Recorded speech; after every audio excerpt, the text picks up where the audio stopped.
And yes, we are live. Good evening, everyone. It's so good to have you here again. Sorry, we had a bit of technical issue behind the stage, but glad we are all here. We are live today, and today I am here with some beautiful women, beautiful women. And today is going to be a wonderful day. And what are we talking about, Madam Landlady? Hmm. So, who do you think that Madam Landlady is? We're going to be hearing today. And financially, who do you expect that woman to be? We're going to be talking about all that today. So, are you ready? If you are here today, I want you to drop your favorite emoji. I want to see that you are here. My trim and glow queens, are you here? Yes, I can see some people here already. Some people are already here. Yes, yes, yes, yes, yes. Show yourself. Let me see your comments in the comment section. I want to see that you are here. So before we go in to talk about what we want to talk about today, let's get to know our guests. So we have some beautiful guests here today, and let's get to know who they are. Beautiful women, and let's get to know. So today we have Mrs. Adiola here with us, and let's get to know who is she.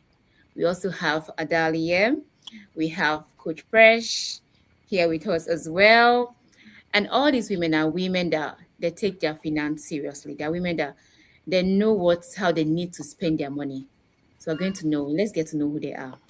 Ola Apata is a distinguished civil engineer, visionary project leader, and dynamic entrepreneur whose work spans the United Kingdom and Nigeria. With over 2 decades of experience across construction, infrastructure, real estate, and hospitality, she is widely recognized as a versatile and influential female leader within the built environment. A graduate of the Federal University of Technology Akure, FUTA, Vivian built a strong engineering foundation that evolved into globally recognized expertise. She holds an MSc in Construction Project and Cost Management from Coventry University, UK, is a Chartered Project Management Professional, CPMI, and a Core-N certified engineer, formally recognized as a Chartered Engineer in Nigeria. Her professional career includes significant roles across the UK's construction and infrastructure sector, working with leading organisations such as Network Rail, Balfour Beatty, and Galliford Try. Her portfolio spans major rail programmes, national infrastructure initiatives, high-value residential developments, and strategic highway projects, placing her among the professionals shaping the future of modern construction. Beyond engineering, Vivian is a driven entrepreneur. She is the Chief Executive Officer of Cadelrock Engineering and Construction Limited, an African-owned firm delivering quality engineering solutions while supporting sustainable community development. She is also the founder of Domana Hotel, Nigeria, a hospitality brand known for service excellence, innovation, and authentic Nigerian warmth. Welcome to the Glow Lounge. We are glad to have you here on Madam Landlady, Beyond Wigs, Shoes and Dresses. Welcome, Mrs. Adiola. Thank you so much. It's so good to have you here. It's such a pleasure having you here. And let's see who our second guest is. Let's get to know who our second guest is. Are you ready? Are you ready to know who she is? Zadeko, aka Presh, is an investment banker with 20 years of financial market experience spanning equity trading, treasury management, derivatives trading, private portfolio management, stockbroking and mutual funds operations. A graduate of economics from Olabisi Onabanjo University, formerly Ogun State University, an authorized dealing clerk of the Nigerian Stock Exchange, NSE, an associate of Chartered Institute of Stockbrokers, CIS, and Chartered Institute of Securities and Investments, CISI, UK. She holds a Level 4 diploma in investment advice and paraplanning from Chartered Institute of Securities and Investments UK. She consults for investment organizations on investment education. Welcome to the Glow Lounge. We are glad to have you here on Madam Landlady, Beyond Wigs, Shoes and Dresses. Welcome, Presh. It's so beautiful to have you here. And now our last guest. Let's see who the beautiful woman is. Adalia, let's get to know. Karajour is an independent personal finance and investment educator focused on helping women build clarity, structure, and confidence around money. Her work centers on practical financial decision-making, intentional investing, and long-term wealth thinking within the Nigerian context. Welcome to the Glow Lounge. We are glad to have you here on Madam Landlady, Beyond Wigs, Shoes and Dresses. Thank you, everyone. Thank you for joining us. Thank you, everyone, for coming. And yes, you've got to meet our guests now. So we have these beautiful women, and let's get to talk about what we are here for. So let's start. Who is the Madam Landlady? Who do you see a Madam Landlady as? So for me personally, I see that woman that is in charge. That woman that is in charge of our finances. That woman that is in charge of assets, in charge of a lot of things. She's not just dependent on somebody and saying, oh, dependent on someone to do everything for her, but a woman that she's a responsible woman, a woman that goes all out. I see her as a Proverbs 31 woman. When the Bible talks about the Proverbs 31 woman, how the Bible describes the Proverbs 31 woman, that's the Madam Landlady I actually see. Do you see that as well? Is that the kind of woman you see? So let's ask our guests. Let's start with Madam Adiola. Who do you think a Madam Landlady is? In your own perspective, who is the Madam Landlady? Thank you, Coach E.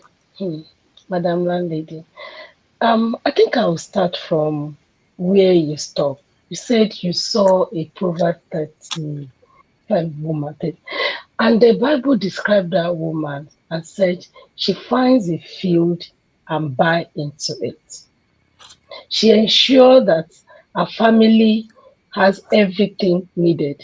The Bible says she wakes up in the morning, toil back and forth to ensure that she provides for her home. So exactly that just described it.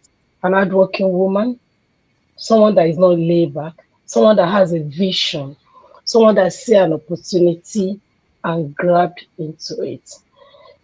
A woman that take care of her family, take care of herself. When I say take care of herself, love to look good, love to buy beautiful things, yet did not prioritize expenses on looking good over building something for herself and a legacy for her children.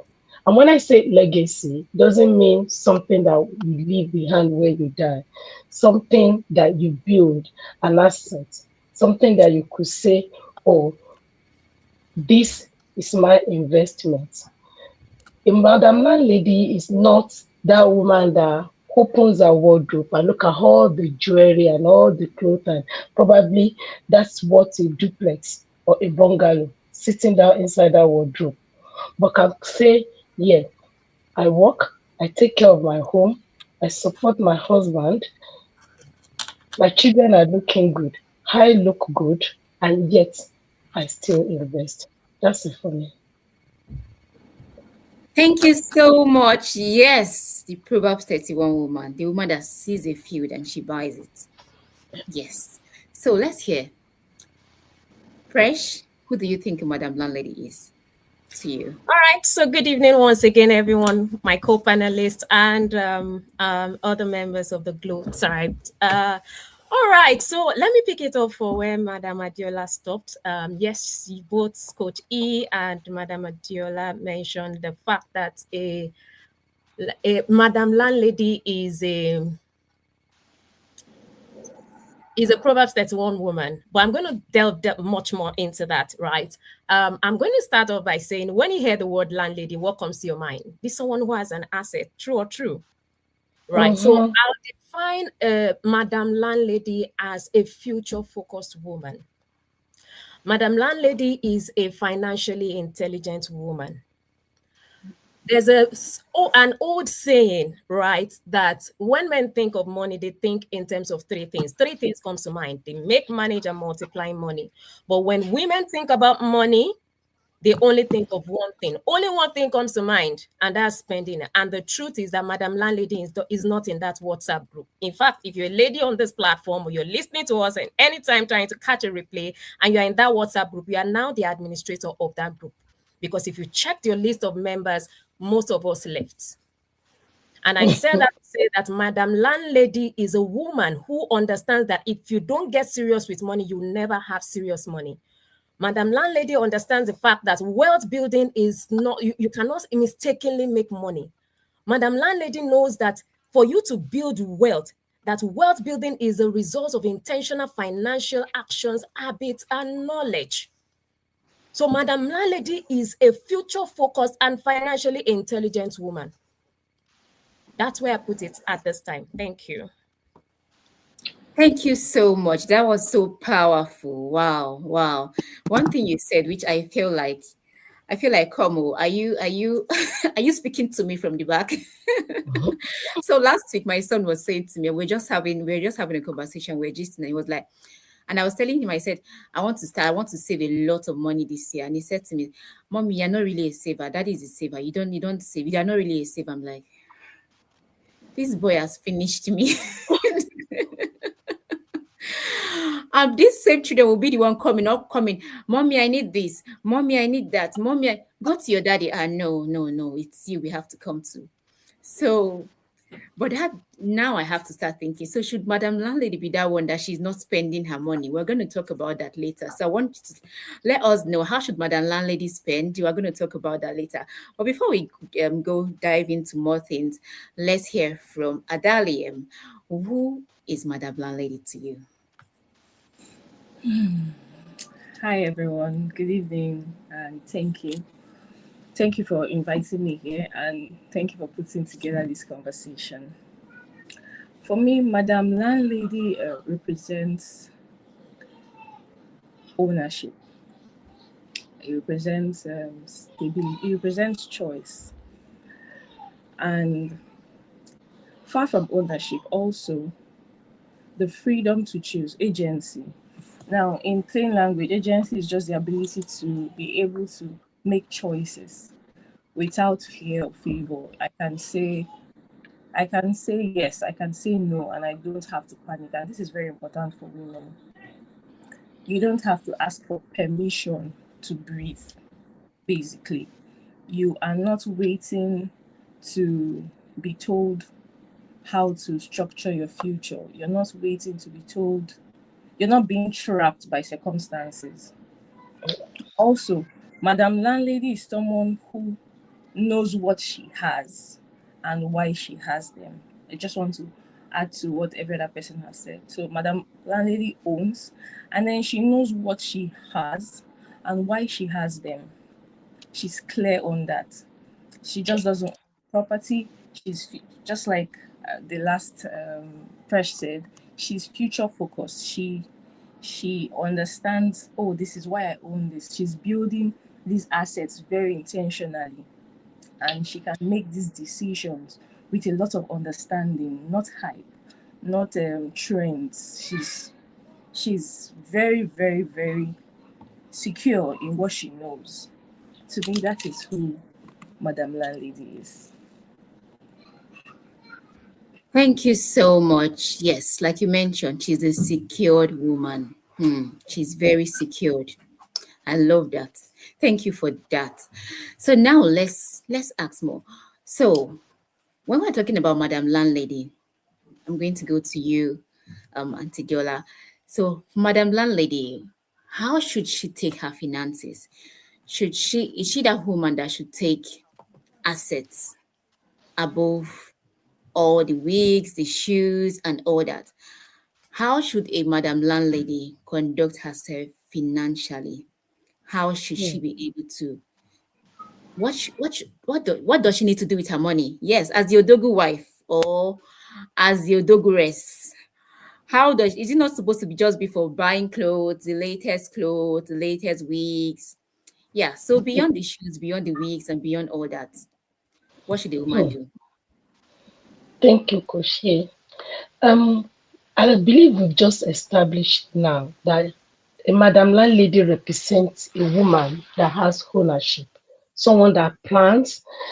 From the last speaker, she said someone that has a mindset, knows what she's doing and know why she's doing it. She knows why she's doing what she's doing, and then everything is planned. So that is some level of boundary. I want to put this aside, and this is the reason why I'm putting it aside, and I'm planning how I'm going to put it aside. So back to your question, that what should women do? to classify to be called that word that we are using today, Madam Landlady. There are a lot of things that we do spontaneously as women, unconsciously. Like she said, that most women are spender. And when men think of money, they think of investment, they think of, oh, what next? But for women, once we have extra money, the first thing that comes to my heart, to your head, to our head is, oh, that Gucci bag I saw in that shop. Oh, that shoe that I want to buy that day. Oh, thank God. This I should be. I must buy it. Oh, there's this thing that is trending. Those are normal. Those are things that women do. Sometimes we even go extra mile to spend some money because we want to create an impression that is not necessary. It's good to be beautiful, it's good to spend on cosmetics, but I will try because of our time to put this down. A Madam Landlady is someone that also spending to impress people. As women, we don't have to go all the way to spend more than necessary because we want to create an impression. I think there's a slang they use. They say packaging. There's no point. Doesn't make any meaning. A Madam Landlady is the one that will not mix her saving with her spending money. Yes, there is need to spend money for certain things. Yes, I'm not saying because you're a woman and you want to invest, you should not look good. No, I love looking good. And I believe everyone on this line loves looking good too. It's good to look good. But it is not just about beyond the wig, beyond the makeup, beyond the fine dress, beyond the aesthetic, beyond everything. There's a need for us also to think, to build. And when I say build, build doesn't necessarily have to be physical, it could be virtual. Investment can come in terms of, we are using the word landlady because that's the physical asset that everybody can relate with. But there's so many things that can be home, that can be built, that can be an investment for women. So I've mentioned to us that that woman that separated are saving from our spending money. Not that everything that just comes to our hand, okay, yeah, this money is here. I need to spend. I need to be part of this. I need to do that. Even spending that you can't even account for. The way once the money comes, is gone. No. So I would say, I'm a Madam Landlady is that woman that has plan, that can strategically plan that this year, this is my for it that this is the income that is coming to my hand, and from this I'm going to put this aside for XYZ project, and I'm going to plan with whatever I have left, and it will be sufficient for all that I need to do. So also I will also relate that a Madam Landlady is that woman that is not just buying everything that comes across because everybody is buying it. It's in trend. It is raining. Oh, have you seen that new jewelry? Do you have one? I've not had one. No, because it is vogue does not mean I must have everything that is in vogue. No. So a Madam Landlady is a disciplined woman who knows when to buy, when to say no, who has boundary when it comes to things that are flying around that is catching all the eye. I think you understand what I'm trying to say. We are all women when I say things that are catching women. So also it's that woman that stop, waiting for everyone to come around and say, I'm a woman. What can I do? I don't know how to do this one. When will I be able to put this money together? Keep complaining, keep looking and waiting for when there's a bulk money before something can be done. No. So I'll say, Madam Lady is that woman that stop waiting for helper, stop waiting for someone to come and plan your finance for you. A woman that keeps saying that, oh, it's not it's not my call. I'm not meant for this. It's that woman that take action and believe in I can do it and do it. That's all for me for now. Thank you Thank you. so much. Thank you. That was so powerful. She is not the woman that just spends anyhow, that sees anything. She sees any woman with, this one don't they rain, and she goes to buy. No. She's the woman that is She's disciplined about how she spends. Thank you so much. That was really powerful. Thank you. Now let's go. Let's go to Presh.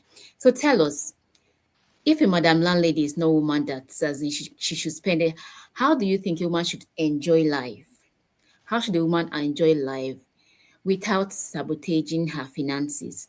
And what silent money habits do you think that women can actually have? Tell us, Presh. All right, thank you once again, Coach E. So the question is, how can women enjoy their money without sabotaging their future? And I'll Yes. start off by rephrasing the question again and answering it as I rephrase. Can women enjoy their money? Yes. Or should women enjoy their money? Yes. Can women enjoy their money without sabotaging their future? Absolutely. Yes, they can. Recall that said that it was an old saying that when women think of money, they only think of one thing. Now, I also mentioned in the opening statement that you women or Madam Landlady, when you think about landlady, your landlady or landlord, right? We're talking about landlady here. About a woman who owns an asset. And it's important first that I state that Madam Landlady is an asset owner. It's important also for everyone on the platform to know that Madam Landlady understands that at every point in time, AI needs to be converted to PI. That's a formula perfect for any woman that is serious with her personal finance. Recall that I said earlier on the call in the introductory part also that Madam Landlady is a woman who knows that you cannot mistakenly make money, that wealth building is a result of intentional financial actions, decisions, habits, and knowledge. So AI must always be converted to PI, and I will explain what that means. When initially I mentioned that Madam Landlady is a future-focused woman, I intended to explain the fact that Madam Landlady does not think only in terms of the near term or medium term. She's not just focused about short term. Many women are too superficial and we don't focus on what's important. And the truth is that we've now begun, it's time that we began to change those habits. I'll start by stating a few things that, see, we have a new breed of women who knows the 3 M's of money: making, managing, and multiplying money. They know that making money is a result of your skill or is a function of your skill. They know that managing money is a function of financial discipline. They know that multiplying money is a function of knowledge. So, Madam Landlady is not just skilled, she's financially disciplined and she's aware financially. It's important to know that yes, you can enjoy your money without sabotaging your future. Even the Bible that we've been quoting since we started says that God gives the seed to the sower and bread to the eater. Economics 101. Almost all of us, I think they call it business in these climes, right? Have done it, did economics, and you must. I would like to bring to mind the three motives of holding money. Madam Landlady understands the three motives of making money. Of holding money, sorry. Number one is transaction motive. She knows. Number two is precautionary motive. And number three is speculative motive. Transaction motive means that Madam Landlady allocates money for day-to-day expenses, things that will put her under pressure if she doesn't have them. That's transaction motive, things that she needs on a daily basis that will put her under pressure if she doesn't have them: food, clothing, shelter. Secondly is precautionary. Madam Landlady understands the need for savings. She understands the need for emergency savings. A saying goes that you don't wait for a crisis to come up with a crisis plan. So Madam Landlady knows that your saving today will save you in the future. Madam Landlady also prioritizes putting something aside for the future, because the truth is that lack of financial planning is the reason why we require miracles. Lack of financial planning, strategic financial planning, is why most of us get into financial emergencies, and there's always something coming up in a few months that will always require money. Will it meet you prepared? Because if it's Madam Landlady, it will meet her prepared. So she not just allocates money for transaction motive, things that she needs day to day. She allocates for precautionary motive, that's for emergencies or unforeseen eventualities. She also allocates money towards speculative motives, that is for investment, puts money into something that can make money later in the future. I end up by saying, yes, you can make significant money, you can enjoy your money, but the truth is that there's something we call lifestyle. Now, for you, most of the things that the rich, and the truth is, if you get this regarding your personal finance, you are on your path to wealth building.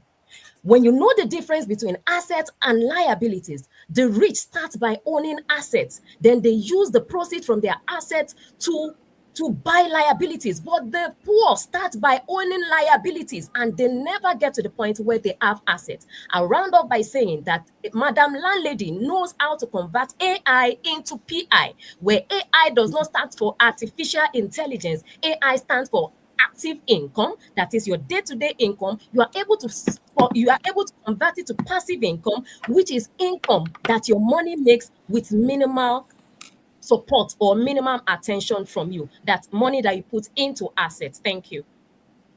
Wow, wow, that is powerful. Like, that is so powerful. AI into passive income. Wow, wow, wow. Thank you so much for sharing those words of knowledge with us. As in, those are things that we don't get to hear every day. We don't get to hear that. Those Most words of the of time, we knowledge only with just us. hear that women spend, Those are spend, things that we spend. don't get to hear every day. We don't get to hear them. Most of the time, we only just hear that women spend. Can someone mute Get their to hear every day. system? I think I'm hearing myself back. I'm hearing myself. I think something is playing. I'm not sure where it's coming from. Thank you. Yeah. So thank you so much, Presh, for that knowledge. Thank you for sharing that knowledge with us. So now, yes, let's go to Adalium. Yes. Can someone mute their system? I think I'm hearing myself back. I'm hearing myself. Is anyone playing the video on there? Please.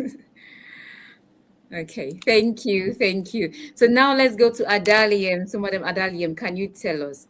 So, what mindset shifts happened to you that you decided to go from spending to building?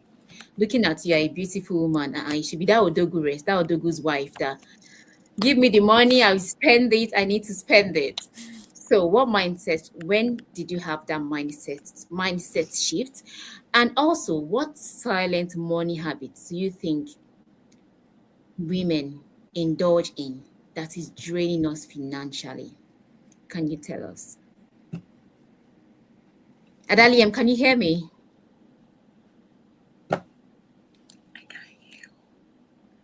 Can you hear me?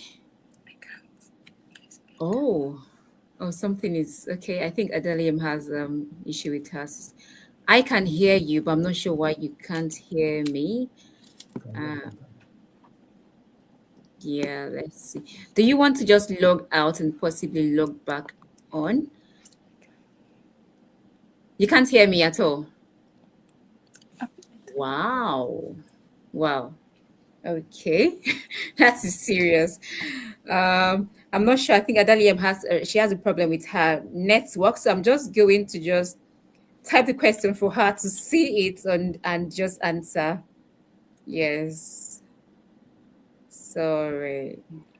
If I speak, can you hear me though? Yes, we can hear you. Oh my god, I can't hear. Okay, I've sent you the question, so maybe we can hear I need to you. read lips. We can hear you. Okay, I can see your message. Thank you. Okay, your question, what mindset shift helped me to move from spending to building? Well, I think for me, the biggest mindset shift was when I realized that being able to afford something did not mean that, okay, it's just like when we hear that you can afford that bag once, doesn't mean you should buy that bag. So realizing that being able to afford this does not lead to sustaining that lifestyle. Also, it was when I realized that I couldn't really, I didn't have, let permit me to use the word control. When I realized I didn't have control over how money was going in and out. It was way over my head, and I do not really like not to be in control. It was a concept that was one concept that felt like it was larger than life. That's me exaggerating, but just to pass my message across. So I realized that I needed to understand, to be clear on what was going on when it comes to finances. So I also got to the point where I realized that sometimes when I get things, when I spend money, I was spending emotionally. And I realized that I was spending emotionally, and I wasn't really I wasn't really building. So I think I just I just realized that when, because I was spending emotionally, I wasn't really enjoying it. It wasn't sustainable. So after that emotional spending, and then there's really nothing to tomorrow. I don't have the same feeling. I started to understand that okay, this is not working. So what happened was I sat with myself and I said, okay, it's time to understand the ins and outs to get some sort of clarity. I also came to the realization that I had more peace when I could understand that than when I felt like I feel like buying this thing. I feel it's not that it's wrong to buy, to spend, but I could now pick out the times that it was just an emotional need I was trying to feel. So I that shift that shift gave me some clarity and helped me to move more intentionally. So what I do now, what I started to do even then was I started to budget my my my flexing money. So I started to budget. So I paid more attention, and then I started to budget all of my spending. And when that book was open to me, I could see the places where it wasn't really working, and where I could save and where I could move to investing and building. And so, long story short, the mindset shift, when I realized that one, being able to afford something doesn't lead to sustaining it, doesn't lead to, and two, realizing that I was most of these things were emotional, and they were not helping me in the even in the nearest future. They were just short term. They were just short term, and they were not helping me. And the reason why they were not helping me in the nearest future is that I felt like I really couldn't see something tangible. But then when I budget and I still have the phone, I set that money aside and I still do something that I want to do, but I'm now more intentional and still creating something for myself tomorrow. I started to feel, I started to enjoy those spending better, if that's if that makes sense. So that structure was what helped me move and then sustained me. Let me see if there's Thank another you question. so I much. I still think it can all go. starts with that realization. Thank you for telling us that. Realizing that come, you can't just keep on just spending, spending, spending. You have to get into that point where you realize that money is not just something they plug from the tree. No, it's something that you need to invest to grow. Yes, thank you so much for sharing that with us. You're sharing your personal story with us. We really do appreciate that. And now we are going to go talking about investment opportunities. And let's have Madam Adiola. Can you come back on the stage and tell us? Let's talk about investment opportunities. But first of all, I need you to tell us What was that first thing? Now, this is to Mrs. Madam Adiola. What was that first thing you invested in as a woman that you felt proud of, like, oh, yes, I did this. I'm happy I did this. What's that first thing you invested in? And also, talk us through, after telling us about that first thing you did for yourself that you felt really proud of you. Talk us through about investment opportunities. What investments can women do? Should women just take their money and go and drop in the bank for many years, just be keeping it there, just be keeping it there? Are there things a woman should do with her money? Both here in the UK, in Nigeria, I think most of us we are from Nigerian communities. Should we abroad still go to Nigeria to still invest? Are there investment opportunities we should still do? Are they, yeah, but first of all, we want to know, what's that first investment you did that you were proud of yourself and saying, yes, come on, this is the boss girl moves, the boss lady moves? Tell us, Madam Adela. Thank you. Hmm. Thank you, Coach E. Um, it's like you asked me three questions in one, and I'm just thinking, where do I start from? Hmm. The first investment, the very first thing, is investing in your understanding, investing in knowledge, investing in understanding what you want to put your money into. Not because everybody is saying, oh, yeah, there's house there that people are buying, and if you buy the house, you can rent it for this. If you buy land in that place, that tomorrow it will become this. This area is moving in the market. No. So I would put that answer is A and B. Now, for me, the first investment I did was to invest in land. And I didn't just jump and carry money and say, where is land I want to buy? I first tried to understand what is it about land business? What is the difference between having a land in mainland and having in highland? What is the percentage increase in over a period of time? What are the things that I need to know before I could put my money down for anybody? What are the documents that I need to get? And what does each of the documents represent? What are the legal understanding that I need to have when I'm negotiating with people? What are the things I need to speak about that will make them know that I really understand what I'm talking about, and they won't think of, oh, the money is there for her too. She has saved money, she has brought it to us, and we can rip it up. So I'm going to say to my fellow women here today that when we are speaking about investing, being a landlady, having an asset, doing something. I think the first investment is us investing in understanding that asset that we want to hold. Because your understanding alone, it's an asset on its own. So that's the part A.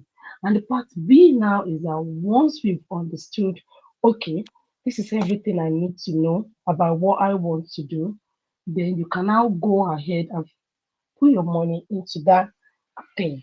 Now you asked me a question now, what was the first thing I invested in? Yes, I invested in a land property. And then I think the the catch for me then was by virtue of my background, the course I read in school, I have a privilege of understanding everything about building, what it costs to build, what building entails. So because of that, I've always had this interest about, oh, I want to do something from beginning, like when you have a concept in your head and you want to see it practicalize, you want to see your idea coming to life. So I got that at the back of my mind running. And then there was a break for me because fortunately for me, when I left school, I got a good job and I was working in a very good company and I was earning well. But then I was spending money on things that are not necessary. If this one comes to me and give me a story, yes, that's fine. I'll bring out money. And I was like our last speaker speak, I was doing a lot of emotional. expenses. But then at some point, that job stopped and I need to have another job. And this new job I have was like, if you divide what I was earning before into five, one part of it, and then my brain begins to work. How do I survive?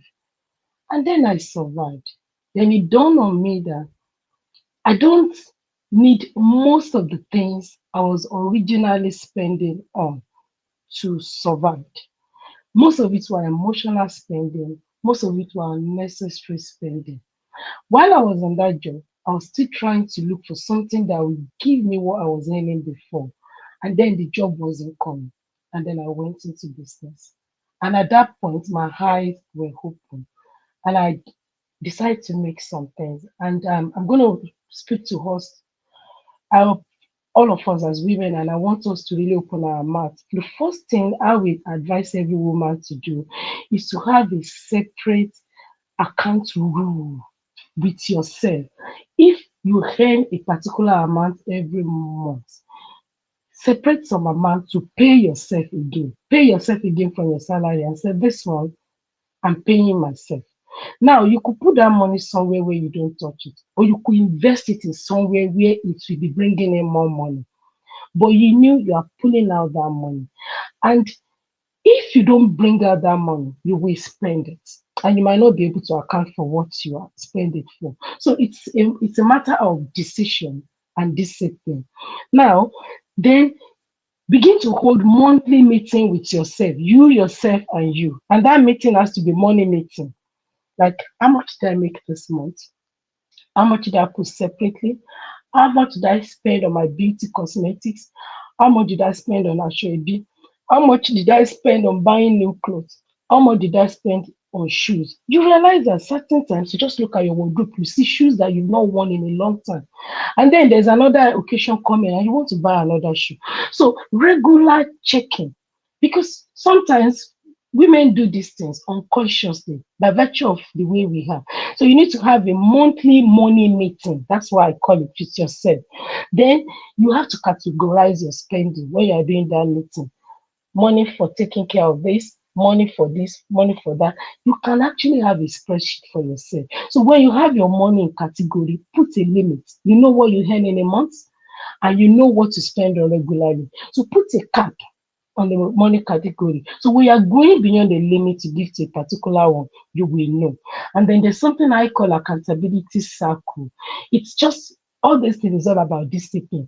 You see, have friends, sincere ones, not gossip partners, not envious friends. Have good friends that you can actually sit together and discuss your goals and ask yourself how far with, oh, this year I'm going to invest into buying a building carcass. Oh, this year we're going to buy each plot of land.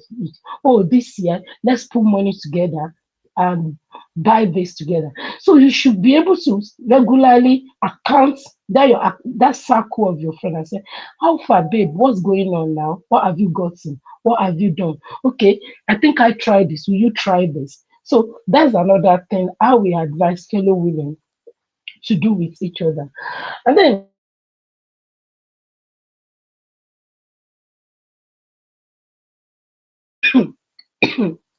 excuse me, am I still online, please? Yes, you are. We can hear you. Yeah, that what are investment opportunities? Now, this depends on where we are located.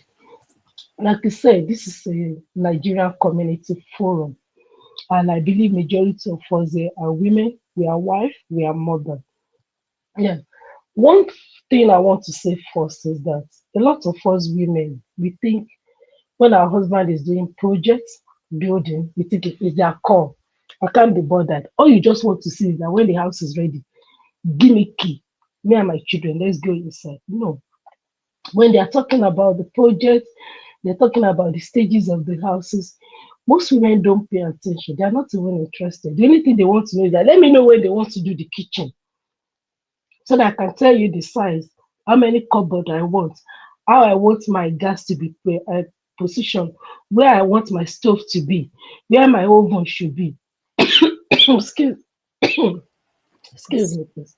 yes. Beyond all that, beyond all that, as women, we need to start having interest to know what is happening in the property market too. So that even when your husband is talking, you can also contribute and you can guide them accordingly. You can say, darling, no, I think we should look into this. Let's analyze this. Let's put this together. So that is one thing, first thing I want us as women to cultivate that habit. And these things are not difficult. It's just that we don't pay attention to them. Women, we are very strong, we are very intelligent, and a lot of women we can multitask, do a lot of things together. So one of the things is that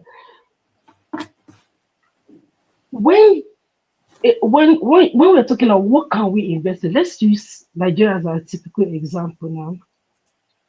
Majority of us are in diaspora, and then they decide that they have something back at home. Probably your husband is already talking to somebody, or you yourself, or even if you're a single woman, it depends on what is it. And then the first thing is, okay, we want to have a property. Do we want to buy a ready house? Do we want to buy a land and build from the scratch? Do you want to buy a house, break it down, refurbish or and build a new one on it? Or do we want to buy someone else's house and revamp it, refurbish it, and make it into our taste? So those are the kind of things we need to consider first. And then when you consider that, you are considering the budget in your hand. So now for me, you can invest anywhere. Depends on your capacity. And there is no investment that does not have its own gain. Your turnaround on investment depends on your capacity and also depends on the location. It also depends on the kind of investment that you are doing. Now, in terms of women, I'm not going to say, oh, as a woman, build house, then leave your house and go and live there because you are now a landlady. That is not what we are saying. You can have a house as an asset that is generating an income for your family, in fact, to support your home. And how do you do that? Like I said, it depends on the location where you are looking at and depends on your capacity. Also depends on what you want to achieve. There are commercial buildings, there are residential buildings, and there are leisure building. So today, because of our time, I'm going to focus more on commercial building. And what I'm just going to say is that if you have the money to conveniently build a two-floor or four bedroom flat that you are going to let out to tenants and they pay you every year, you can as well spend that same amount that produced that building for you in that same location to do block of shops of about 15 shops or even 20, and you get rent on each of those shops every year, and your total earning from that shop compared to what you will earn if you let out the house for two different occupier. Obviously, you know it. We are online. But then that's why I say it depends on your intention. Are you building for the family? Are you building for investment? Now, another thing is that if you have a block of another this same two floor building that we're talking about, and there are chalets of studios, and you give it out for short stay, and you are earning money on it each time somebody stay there, compared to the kind of investment that you have that, oh, you just build the house. Now I'm a landlady and I'm not living there. I'm living in diaspora. When I'm coming for over December or dirty December or whatever they call it, then I will stay there, have party with my friend, and lock my door again, go back. That to me is not a money generating investment. So it all depends, like I said, why is this investment? What is the plan? What do I mean to achieve? Now, you can also build a house and not use it for any utility. Maybe residential, maybe you just want to be staying there once in a while, but you have a target that after a certain period, as the value of that property is increasing, you want to sell it on. Take out your return and then go and buy another property. Then in that case, you have to consider location. What is the percentage increase of property in this location annually? How long do I want to tie down this investment before I will turn it over? And what am I likely meant to get? And then when you want to do that, you're looking at prime area. And then originally, for you to do that, you said, for me to actually invest in this place, I'm going to need a lot of capital. Can I afford it? Can I afford to tie it down for the next 3 years, 5 years before it gives me what I want to take out? So it's another whole lot of topic itself. It's not something we can just go into detail here today. But one thing I want all of us to bear in mind that going from what Coach E asked me, because we can't dive into what kind of investment do you advise people to go into in this short time. It's a lot. It's a topic on its own. And then how do women start getting involvement when it comes to properties? It's a lot of topic on its own because there's a lot that we need to know. Not difficult, but just that the awareness is not flowing now.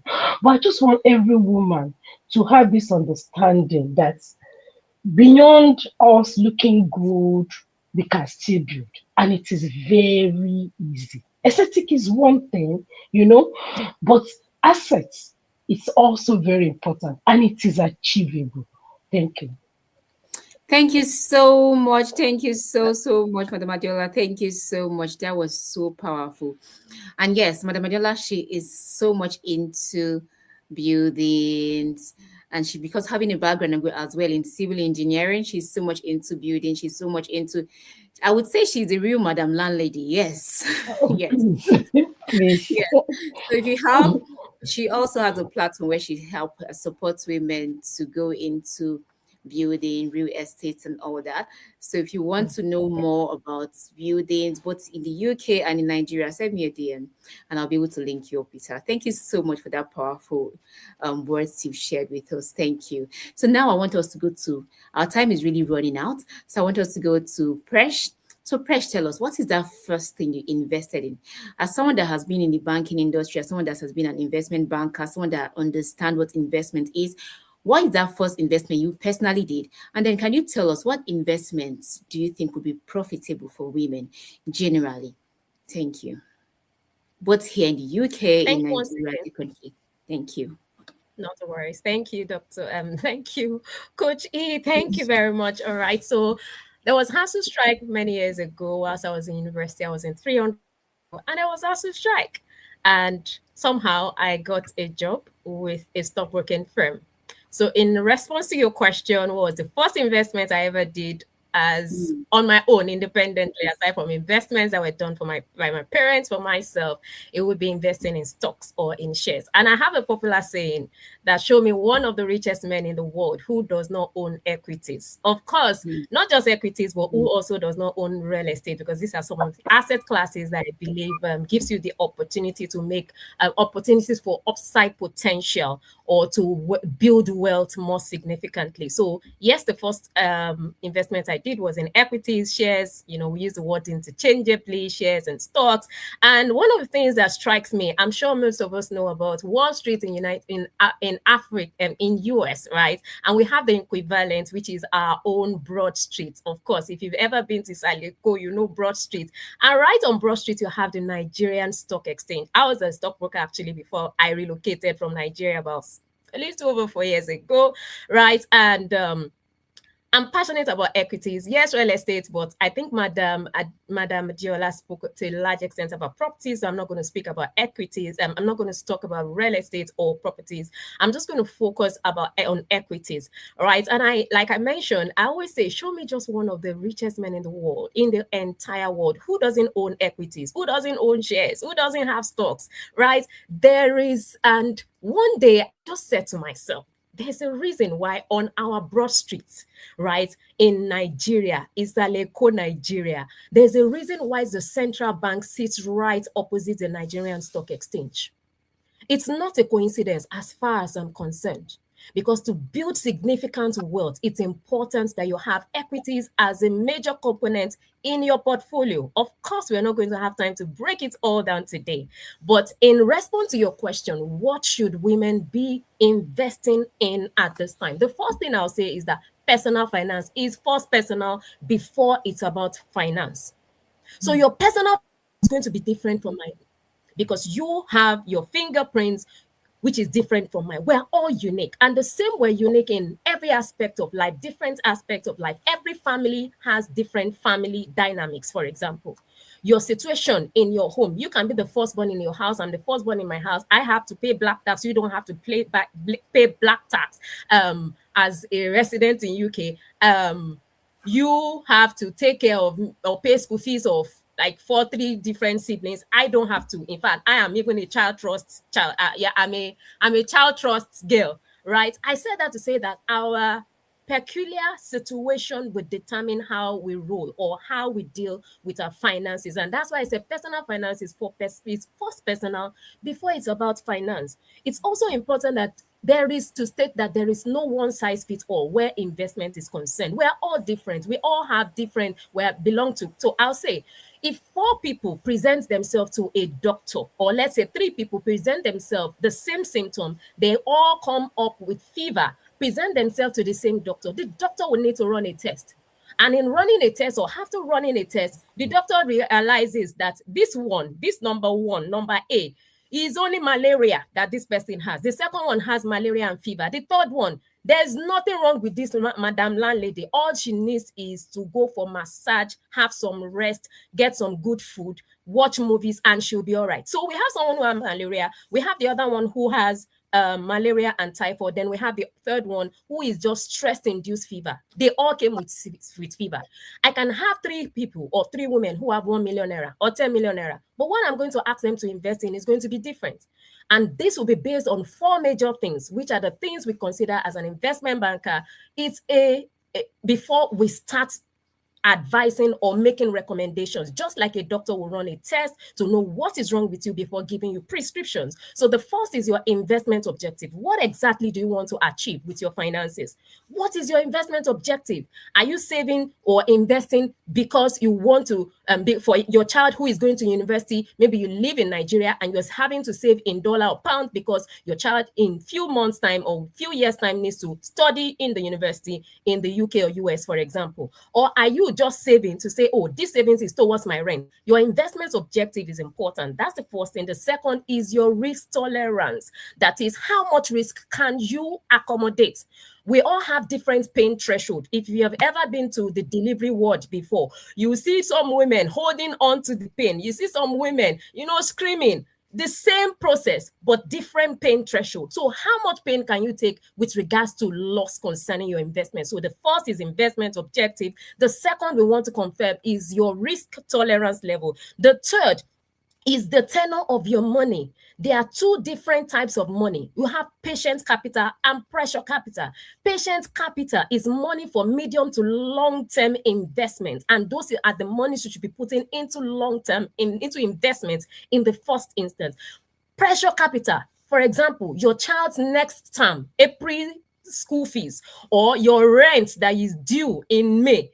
Those are pressure capital, and those are not the kind of money you want to put into any kind of investment significantly. Maybe you could put it in a savings account. So that is the thought. So investment objective, that is what you want to achieve. Your risk tolerance, that is how much pain you can take in terms of loss. Your tenor of your investment, that is how long is this money staying for? And the fourth is your age and stage of life. That is, how would I invest for someone, or what would I recommend for someone, a Gen Z who is just starting or getting into the workforce and can take a lot of risk, or a retirement, or someone who is already in retirement. So all of these things, we need to look at them: investment objective, risk tolerance, your tenor of your investment or your capital, as well as your age and stage of life. Even though these are general things that I will want to know before I recommend an investment for anyone, I'll still say there are 2 types of investment. There are fixed income or fixed income assets, and there are variable income assets. With fixed income assets, you already know, if I put 10 million, or if I put 100,000 naira into this investment, at the end of the day, from the beginning, you know that you know what you're getting. So if I put 100,000 naira in treasury bill in Nigeria, treasury bill rate is about 20% now. At the end of 1 year, I'm going to get 120,000 naira. That is 100,000, which is my capital that I invested, plus 20, which is my returns. From the beginning, I know my capital, my 100,000 cannot become 99,999. That is what we call fixed. And from the onset, you know how much you're getting. Now we have what do we have? What are examples of fixed income? You have treasury bill, which is one of the highest yielding, because I learned most of us are in Nigeria. Depending on where you're starting from, fixed income is good for you to start off with as a fixed income. The highest rate you would get is in treasury bill, which is about 21% right now for a 365-day treasury bill. You have money market mutual funds, you have commercial papers and all the likes. That's fixed income. You now have variable income assets, and I will explain what this means. Now, with variable income assets, the price depends on the forces of demand and supply. So at the initial, you only know how much you're buying. I'm buying the shares of GT Bank at 50 naira. You cannot determine how much you're going to sell it because it's based on the forces of demand and supply. The capital can also reduce. In the first instance, you put 100,000 in treasury bill at 20%, you get 120. In this instance, you can put 100,000 in the shares of GTB at 50 naira. Implies you get how many shares? So let's do that mathematics for me quickly, right? And the number of shares, let's assume you buy 1,000 units of GTB shares at 5 naira. If the price of GTB dips to 4 naira, the value of your investment has dipped. But the price of GTB shares move from 5 naira to 10 naira, it means you have multiplied your money like I always like to say, 100%. Now, when you put your money in fixed income, you're playing safe, and a portion of your money must be in fixed income because you cannot, it's called diversification. Diversification means you do not put all your eggs in one basket. Diversification is also a return, is a risk management strategy. That is, you're preventing so much, but in terms of volatility, or when there's volatility, you're preventing loss of funds. So diversification is a risk management strategy, but it's also a return enhancing strategy. So there's fixed income and there are variable income. Variable income includes what Mrs. Adiola spoke about when she spoke about real estate, include things like shares, include things like commodities. And I'll end, for most of us, like I said, the truth is that the financially intelligent woman knows how to convert everyday information into wealth building opportunities.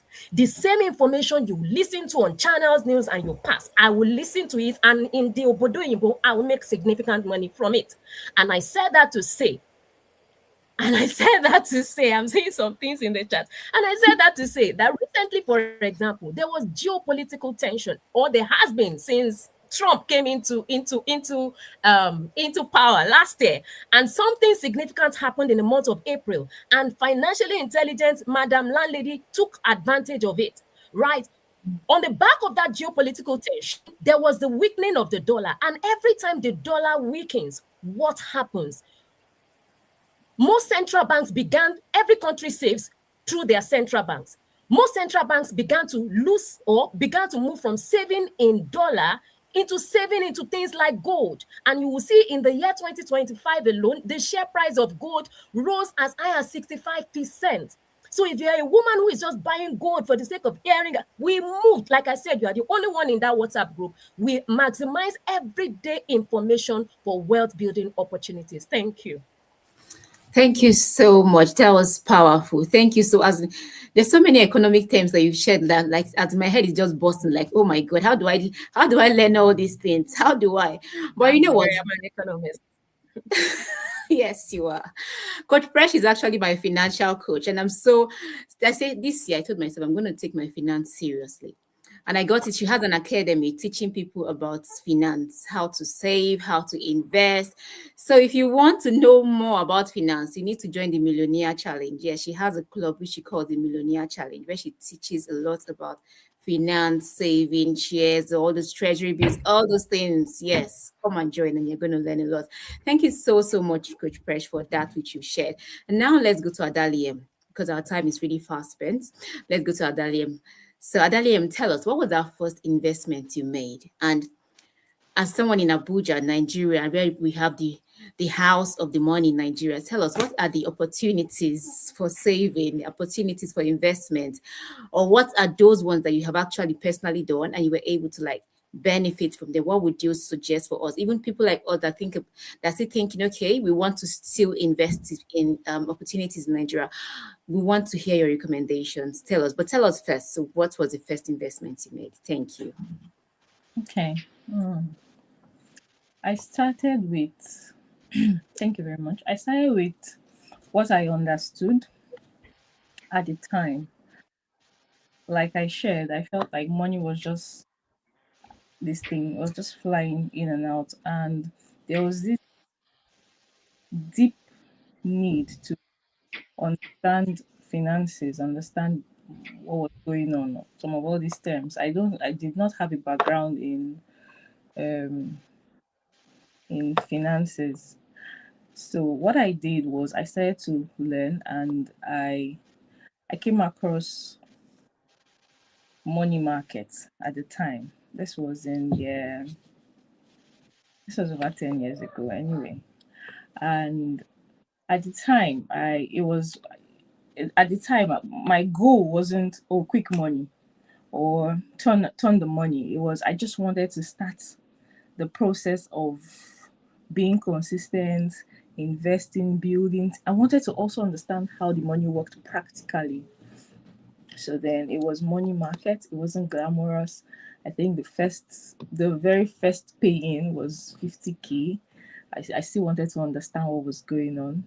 And then when I saw what happened I think it was in 2 weeks, I was like, okay, now I understand. And then that is how I started to build that habit.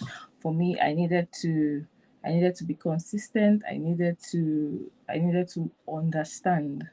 And so I started out with money markets, and then I started to build, I started to gain more knowledge, and we are here now.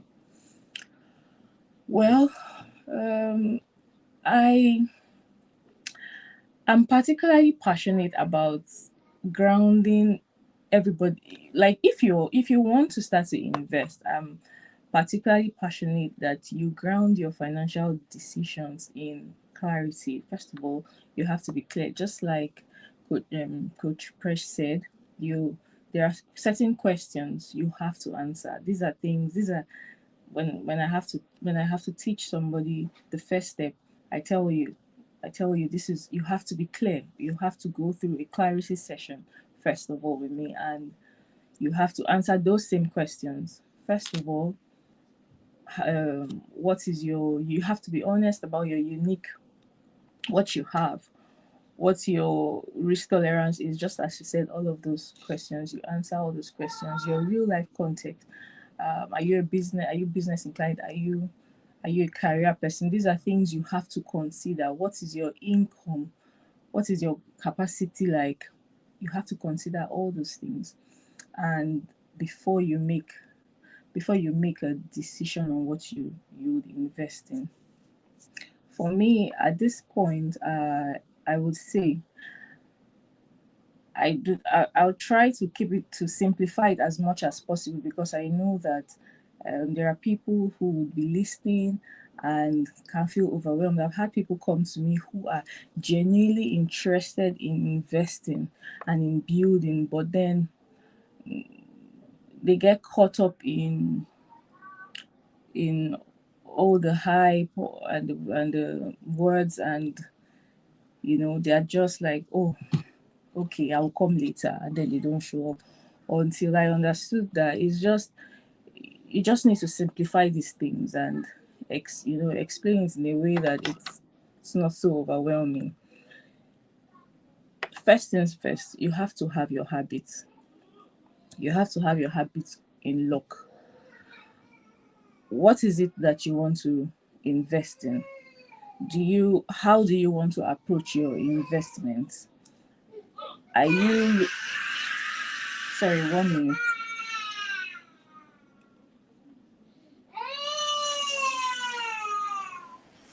It's okay. We are all moms, so we understand.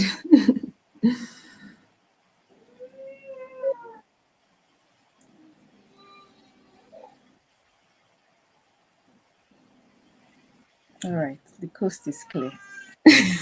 Thank you. I lost my train of thought.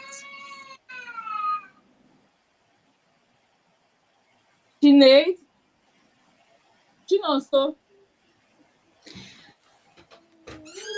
come, Okay, come, maybe. listen to me. I'm Okay, just maybe we'll come back to you. 5 minutes. Hmm? I'll come Just back. give her a hug, and maybe we should come back to you. To help Shona. To help Shona do what? What do you want to help Shona do? I'm almost done. I want to beat her. You want to Oh beat my her? god. Okay. So why the baby is beating the other baby? That's the life of a woman. But in all of it, we will save. In all of it, we are going to invest. Okay, and our time is fast spent, so we need to be rounding up right now. I'm just going to play this video because today we are here. We are all here because of Trim, and we're all here because of the Foodie Fit Woman. So I'm just going to play this video. The Foodie Fit Woman has an event coming up very soon. So I'll play this video to let us know about a little bit about what's coming up with the Foodie Fit Woman before we come back to Adali. Thank you. Hey Queen, and yes, it is Coach E here, the Trim and Glow Queen. Yes, the Foodie Fit Woman. Yes. So I'm inviting you on the 1st of March to the 5th of March. We will be having our Detox to Glow. This program is for every woman that wants to glow from the inside to the outside. Yes. And this program is going to be for 5 days from the 1st to the 5th.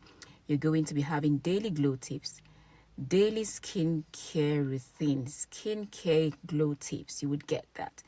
Food plans for 5 days to detox your colon, detox your guts, reset your guts. You will get that. And mindful movements. So who is this program for? It's for you, that woman that wants to glow. Which woman doesn't want to glow? I haven't seen a woman that doesn't want to glow. Yeah. A glowing skin, it's a glowing you. And you don't just glow from the outside, you glow from the inside. Because you know what? Whatever happens to your guts affects your skin. Now, the gut contains lots of bacteria, both good and bad. But when the bad bacteria begin to thrive beyond the good bacteria that should be there, it affects even your skin. It affects your health. It affects everything about you. And it could even lead to more very, very bad illnesses, which we do not want, like cancer and all that. So as much as possible, it's good that we have a healthy colon, a healthy, clean colon. It's very good. A colon that it has the right bacteria, Lactobacillus, Bacillus, all the good bacteria. And we want to reduce the bad bacteria. So I'm calling on you.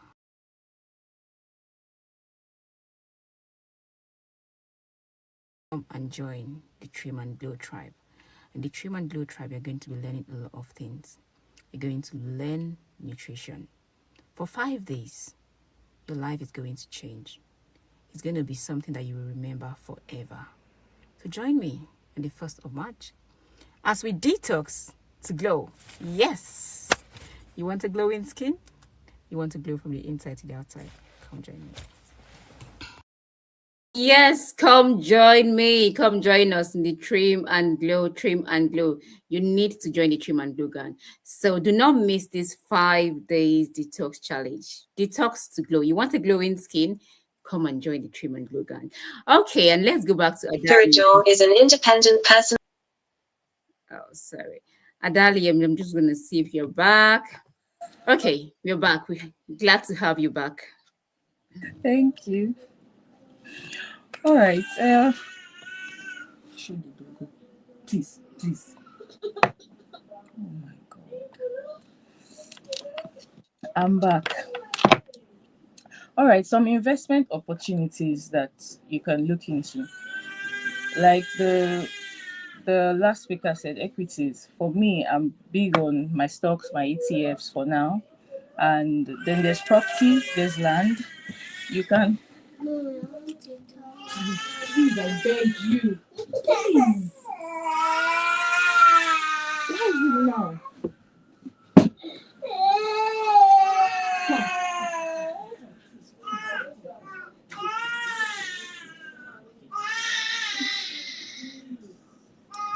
Okay, Adalia, maybe we'll just let you to look after the babies.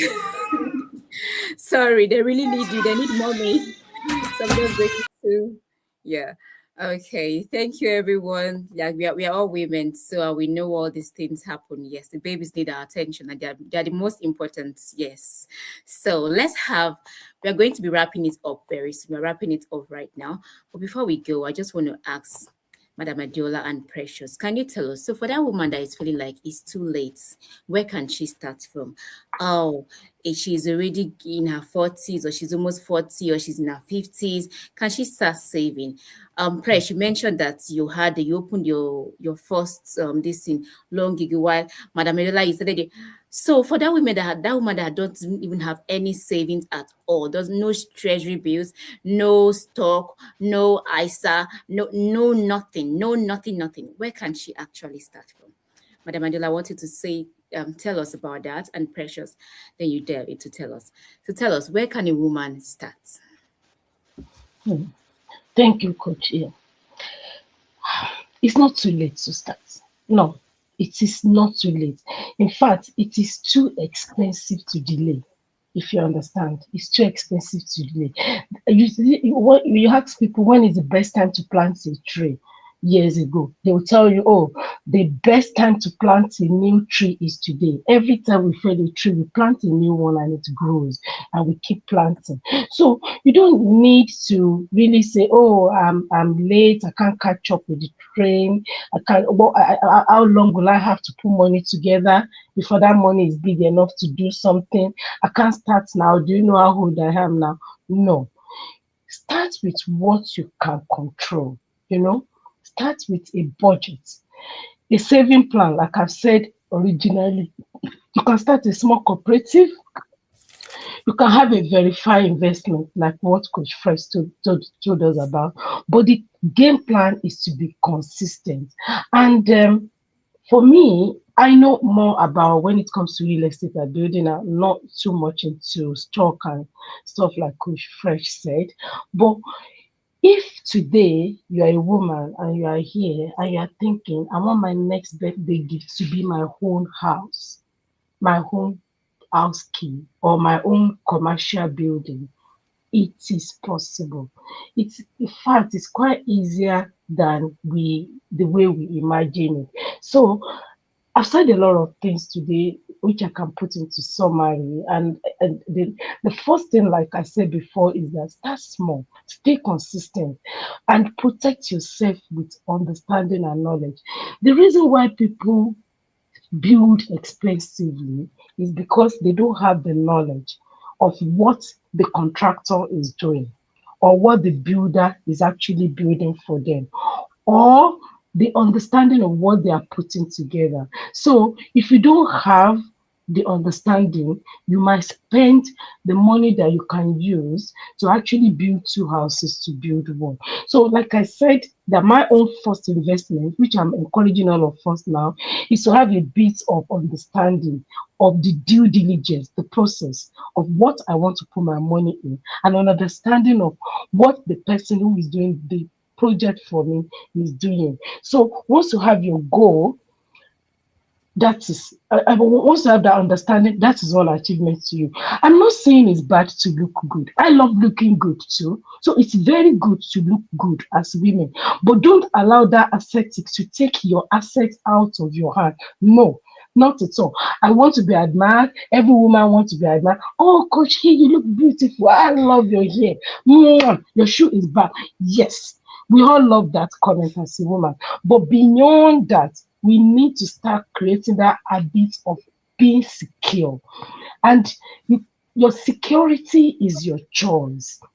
Do you want to put everything on your body, or you want to save some things for your own security as a woman? I'm not going to say too much into that. So if you want to make a change this year, it is not too late.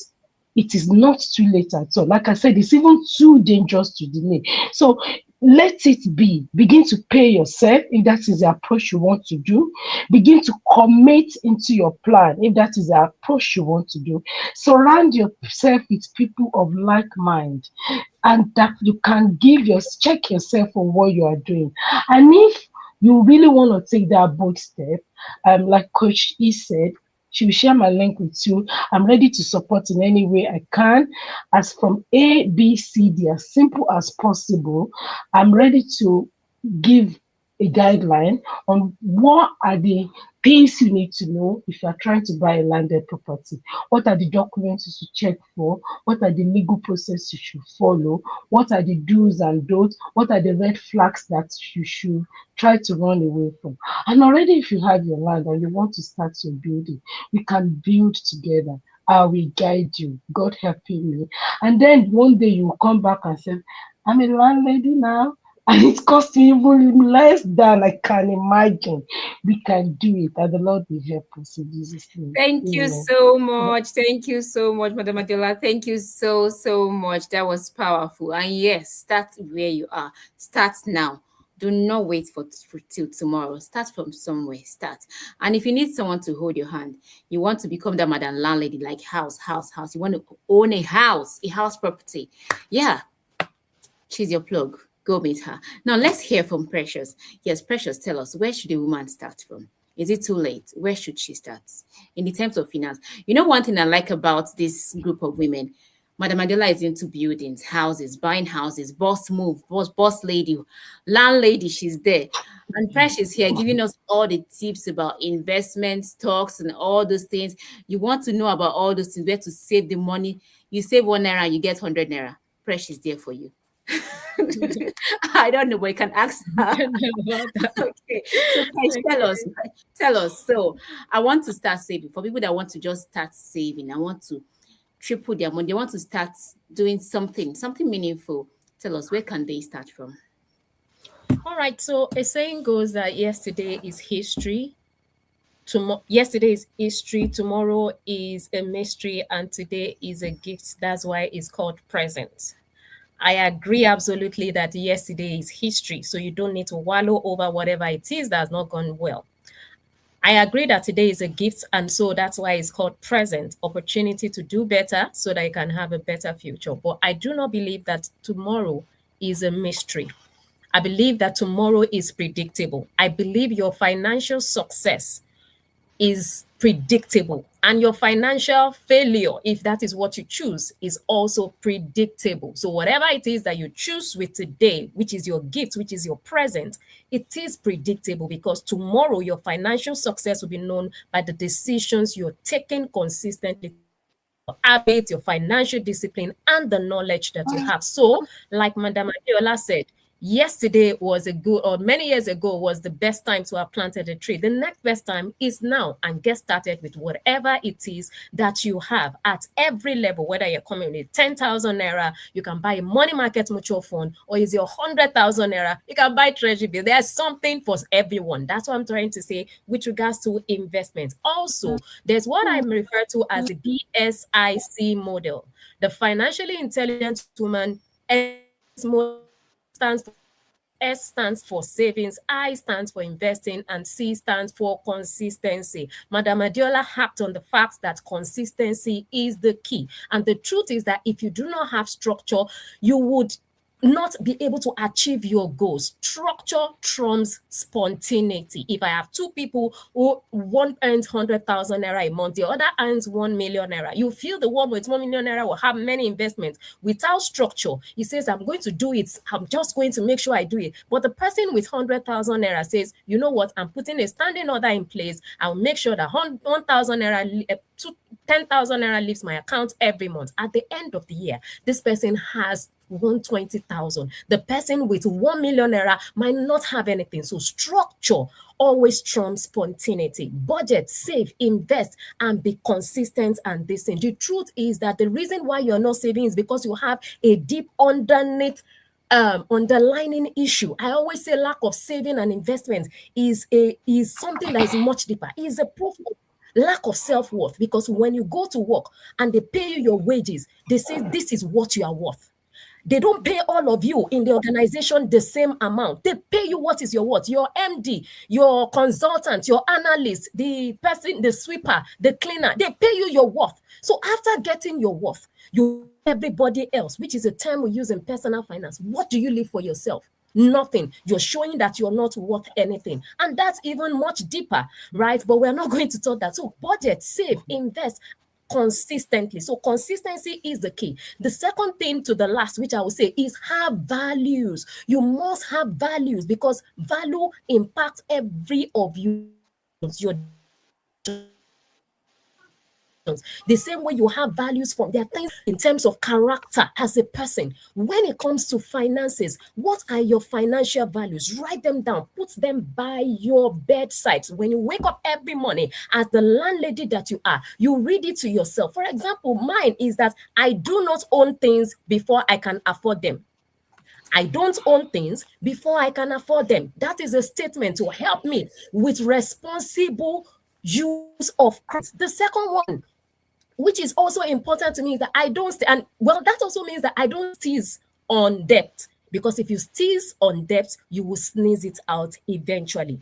I am also not what I wear, where I live, or where what I drive. So I'm not under pressure to perform. I don't try to keep up with the Joneses. What is your own financial value? Write it down because even if you start investing today, you say Coach E, Madam Adiola, and Ada and Presh are said save. If you start saving and investing today, it will still go down the drain like everything else. So it's important to have not just budget save, invest consistently, have financial values. Like I said, mine is I don't own things before I can afford them. That helps me. That puts me on the check and affects my financial decisions. And the final one, be skilled. Please, women, get skilled. Get skilled. You're not going to have all the time in the world to work at some point. And I always like to say this, that if your source of income stops or your husband's source of income stops today, yours will not stop. Your mortgage will not stop. Your rent, your electricity bill, sending children to school will not stop. You have bills to pay. So you must begin to think like a future-focused woman where your finances are concerned.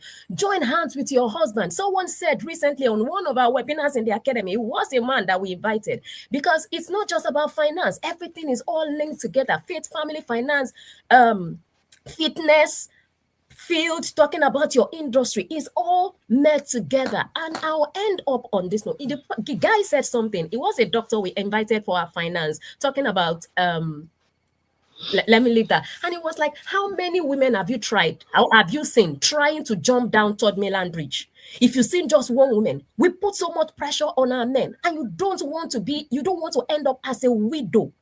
So if you don't want, join hands with your husband. Make sure that you are joining hands with them. You are not putting the pressure on them, whether intentionally or unintentionally, whether unconsciously or consciously. Get skilled. Money making is a function of skill. Managing money is a function of financial discipline. Multiplying money is a function of financial knowledge. And I'll end by saying this thing. See, if you focus on personal and professional development, you focus on growth, those are leading indicators. That is, if you focus on this thing, everything is follow come. So focus on personal development and growth. They are leading indicators. Wealth and income are lagging indicators. That is, if you focus on this, is follow come. If I have a car that is working and someone has a car that is not working and they tie it to my car, as long as my car is working, it will drag the other car. If you focus on your personal, professional development as a woman, money will be pursuing you because wealth is not what you pursue. It is what you attract as a result of who you have become. Who have you become? Some of us since BSc, you've not gone to add any other skill. You've not done anything. I'm taking care of the children. Continue. We see the outcome. The Gary will settle from the water. So I believe that today is a call for women to rise and begin to think, be future focused, be financially intelligent, join hands with your husband, and truth be told, the sky is just the beginning point where your wealth accumulation is concerned. Thank you. Thank you so much, Precious. That was powerful. Thank you so much. We started this whole webinar talking about the Proverbs 31 woman. The Bible never recorded that she was the woman who just sat at home and waking, asking her husband, I need money for pants today. I need money to make my hair tomorrow. I need money for this. I need money for bra. No. She stands up and she goes, she is skillful. She is skillful. And that is why her husband has regard for her. So the Madam Landlady is that woman that takes on things. She's not just sitting down being dependent on, oh, the man has to do everything for me. He's not your slave. No, you are his helper. You are his helpmate. So you are to build together. You are to help. You are to help yourself. You are to help him. You are to help your children. So this is a wake up call for every woman. It's a wake up call for us here. Be that Odogores that is standing at the gate, that is waking up, doing things for herself. Thank you so, so much. Adaliam, let's go over to you. And we see our lovely baby there, our little Madam Landlady. So tell us, we need to round off very, very soon. So Adaliam, can you share with us? So what are those? Is it late for a woman to start? Where can a woman start from? I want to invest in Nigeria. Where would you want me to start from? Where can I come and start? Where should I come and invest in? Please tell us. All right. Well, it's not late, like my previous co-panelists have said. It's not late to start. I know you can feel like, oh, people have gone far and I'm just here. No, it's not too late. The next best time is now. This is what you can do. Well, a woman needs to start from where she is, because wherever she wants to start from, it really depends on her season in life. Is she married? Is she okay? Is she single? Married? Is she married? Married? Is she building a business? Is she raising children? So like there's no one size fits all, like she said. But you have to start with a plan, with clarity, understand your money. And one thing I would like to quickly chip in is, while you're saving and putting aside money for investing, you should build buffers, because emergencies are real. Sorry, that's just aside. Emergencies are real, but one thing that I always made sure of is, when I started this journey into investing, where I throw in my money, there's no investment that brings it. There's no emergency that brings it out. But emergencies are real, so you should have buffers for when they come up. Now, you can start anywhere. The goal is not to start big, but just be consistent. Just make sure you're consistent. Because at the end of the day, if you take 15 10 million naira and you put it in once and you just sit there, you you it's you just sit there. Oh, I've invested. You're not building daily. You do not grow that consistency muscle, and that's not how wealth is created. That's just like passively saving. So when you want to build wealth, you have to be consistent. You have to tell. It's even better, just like she said, it's better that you're doing 10,000. It's okay. It's better that you're even doing 10,000 every month and building that consistency muscle. So real quick, to different ways you can invest. You can start saving and start with low instruments like the money market, low risk instruments like money markets, like there are different types of money market funds you can invest in. You can go into, you can get stocks, you can get ETFs. Those are my personal favorites now. But one thing that I do, that I'm sure to do, is that I diversify. So I personally, I can handle a bit of volatility. So I have some areas where I do that. But so I also do some crypto, because I can handle volatility. But I do not teach anybody crypto. I'm just mentioning some of the things you can do. So even if you're in Nigeria, you're not in Nigeria, you can invest in crypto, you can invest in stocks, you can invest in ETFs, you can even invest in businesses. So some women, well, you can invest in your business or other people's businesses. However, caveats: structure, roles must be defined. You have to have a lawyer. You Because businesses can actually make you money, and and well, they can actually make you money. So it's also a way you can invest. But you have to have structure, you have to have a lawyer present, no playing, no. Then also you can come in groups, just like Madam Adeola said.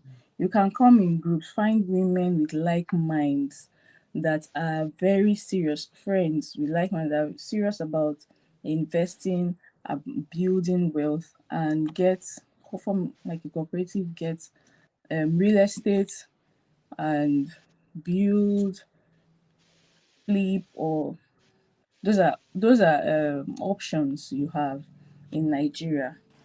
There are platforms where you can, but you have to stay away from anything you do not understand. Now, when I say stay away from anything you don't understand, I don't mean, oh, I don't really understand real estate, let me stay away from real estate. We've expressed that these are these are avenues that can be legit. Now, what you need to do as a smart woman, we've established that we are multifaceted, we can multitask. As a smart woman, you sit down, you sit with yourself and look for that knowledge. It doesn't necessarily mean that you will do it by yourself. You can go and learn from people who like the people you have met on this conversation, who have a track record, and learn. But when I say what you don't understand, don't go into it, is when you don't understand how the money is coming out, is going in or coming out. Those are things, those are not investments. Those are things you should stay away from. Thank And you. that also goes back to values. So for me, that's, well, personally, that's one of my value. Some things I don't understand, I do not, if I can't tell how the money is coming out, it is not, for me, it's not sustainable, so I do not go there. Even if it looks like, oh, it brings in a lot of money, once I can't tell how this money is really coming in, then it's it's sketchy. It's really might not be sustainable. Case in point, Ponzi schemes. That's the obvious one. Those are things, those are not investments, those are things you should stay away from. There are a lot of them in Nigeria. They might not look like Ponzi schemes. Even in if they might not sound like Ponzi schemes, they might not even look like the ones that, but they are there somehow, sneaking in Thank on you you. so much. Thank you so, so much, Ada. Thank you so, so much. And like you said, seek knowledge. One thing, this is one very, very important thing. Seek the knowledge. Go to people to mentor you. If you don't know how, go to people to mentor you, to teach you. Open your mind to be able to learn. Our time is fast spent, and I just want to say thank you everyone for joining us. And in just one sentence, I just want everyone, all the speakers, in just one sentence, tell us something for that Madam Landlady, that you want, something inspiring that is going to make her life change, especially that Madam Landlady that just been sitting down there and be behaving like Odogu's wife. Odogu do everything. Odogu plays. So tell us something in just one sentence. What do you have to say to that woman that want to become the Madam Landlady tomorrow? Madam Adiola, can you start? Yes. Okay, thank you, Coach A. I like the way you said Odogres. I've not heard that before. That's correct. So I'll take that with me today. So everybody wants to be an Odogres, and it's good, you know. What makes us women is that beauty, looking good, looking nice. But like you said, the one word I will say, which I think I've said here before today, is that looking good is good. Buying, adorning ourselves to be admired is good. Is our nature as a woman. But please do not build a house inside your wardrobe. Do not allow ascetic to steal your assets. That's all I'm saying. Thank you. Thank you. Thank you so much for that. I remember one time you were telling me, and you said some women have, like, if you go to their wardrobes, you will see a mansion, a very big mansion. Because by the time you're checking, you're just taking just five dresses, and you're seeing 20,000 pounds already going out. Thank you. Jewelries. so much for that handbag jewelries and all that. designers. Designers. Mm, very true. Precious, what can you say to that Odogures? What can you say to that woman that need to become the Madam Landlady, that need to become the Odogures with the money, not just Odogu, please, can I have this? What can you say to her? All right, so I'll say that intentionality is the rule of the game in any area of life where you desire success. Whether it's in your work with God, it's in parenting, it's your marriage, or it's in finances. Stop being casual about every area of life. Get strategic with your finances. Nothing happens by default. We make things happen. So go out there and start making things happen. Be intentional and deliberate with your finances. Thank you. Thank you so much. Adaliem, the Odogu wife, the Odogu race, but that is discipline. That still has her head intact. Tell us, what can you say to that woman? Yes, what can you say to that woman that needs to become the Madam Landlady? What can you say to her? Woman, right now, go and track your money. Open your apps and see what you've been doing with your money. The inflow and the outflow. Track that money. And when you're done, please, not just assets, financial literacy. Very important. Thank you so much. Thank you so much, beautiful women. I'm so happy to have you on here. I think everyone has picked something. Everyone has picked something from today's live session. I personally have picked on things, and I'm even going to be coming to your dears and say, "Come, this thing you talked about. How do I how do I need to do this one?" So, thank you so much. It's been such a pleasure having you here, and we've been impacted with so much knowledge, so much inspiration. Thank you, Madam Adiola. Thank you. I want to build more houses, plenty houses like you. Let me be that Odogures, the landlady with plenty We houses. are live. I want We to have are live. Madam, we are live. yes. We are Madam Precious, I want to have stocks as well. So recently, I was reading the book by Otedola, Making It Big. And sincerely speaking, that book is really inspiring. I'm going to be reviewing that book in just 15 minutes time with a friend online as well. And that book is really inspiring. But one thing he actually mentioned, and he said, investments, stocks, all this. He has shares and investments in almost as in most of the big companies, not just in Nigeria, around the world. And that actually also helped him when he was going to go down. So please, I think it's time for we women to begin to invest. Let us invest. Invest in our future. Invest in stock, invest in things, invest in doing things that we really need to do. Thank you so much for having you all here. And I'm hoping that from today, we will all become that landladies that we need to be. Thank you. It's been such a pleasure having you. Thank you, thank you, thank you, thank you. I hope that we're going to have you on here next time because we couldn't even finish all what we were needed to talk about. It's been a pleasure having you. See you all next time. To everyone that joined today's live session, thank you for joining. Our next live session is going to be on the 15th of February. And at that time, we're going to be talking about love. We're going to be talking about relationship. Yes, because this month, what is it now? Valentine, February. It's love. Yes, yes. And yes, if you've not joined the Tree Man Club, if you've not joined the Human Glow Up team, you need to come join us. So come join the detox to glow. You want to glow, you want that glowing skin. Come on now. Who doesn't want to glow? Every woman wants to glow, right? So come join our detox challenge starting on the 1st of March to 5th of May, just 5 days, just for 5 days only. So I need you to come join us. So thank you everyone for joining us today. We hope to see you next time. It's been such a pleasure having you. Thank you. Thank you. God bless you. Thank you to all our guests. We'll say thank you for joining. Investment educator focused on helping women build clarity.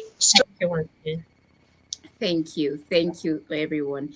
See you all next time on our next live session. Thank you. Hey, Queen. And yes, it is Coach Bye. E here, the Trim and Glow Queen. Yes, the foodie fit woman. Yes.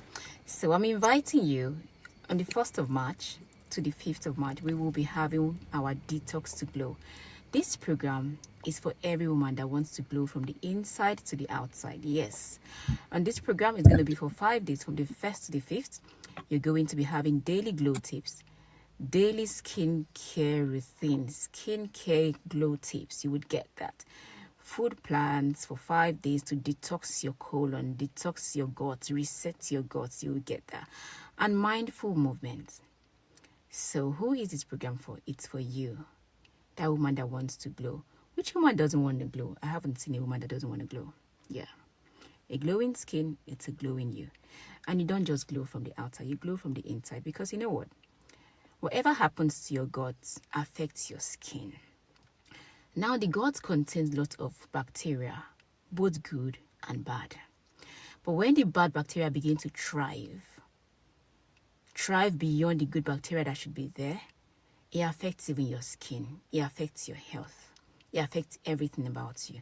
And it could even lead to more very, very bad illnesses, which we do not want, like cancer and all that. So as much as possible, it's good that we have a healthy colon, a healthy, clean colon. It's very good.